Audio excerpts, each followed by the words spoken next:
paglilinis ng bahay, performance task in EPP4.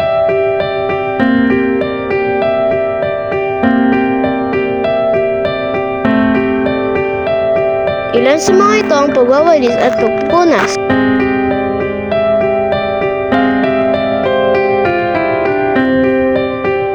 Ang una ko pong gagawin ay pagwawalis. Sa pagwawalis, kailangan walisin din ang mga sulok ng bahay.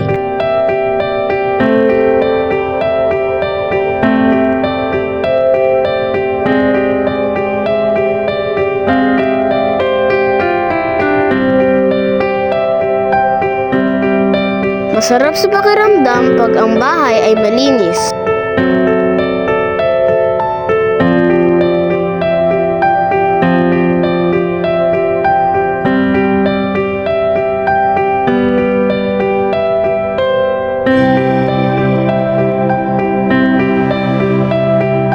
Pagkatapos magwalis at maipon ng mga dumi, dakutin ito ng dustpan.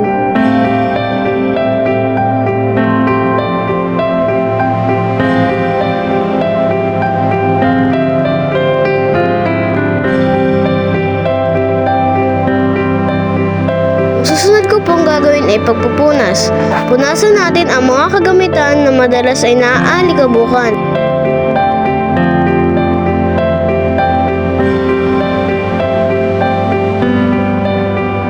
Punasan itong maigi hanggang sa tingin mo ay wala nang alikabok.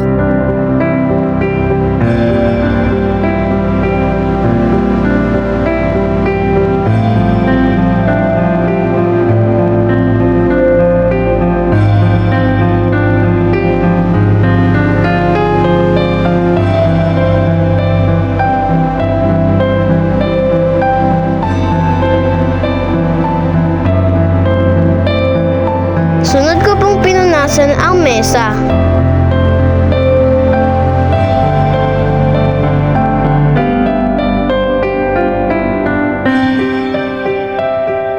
Kahit sa ganitong paraan ay makakatulong na tayo sa ating mga magulang. Hindi naman kabigatan ang mga gawaing ito.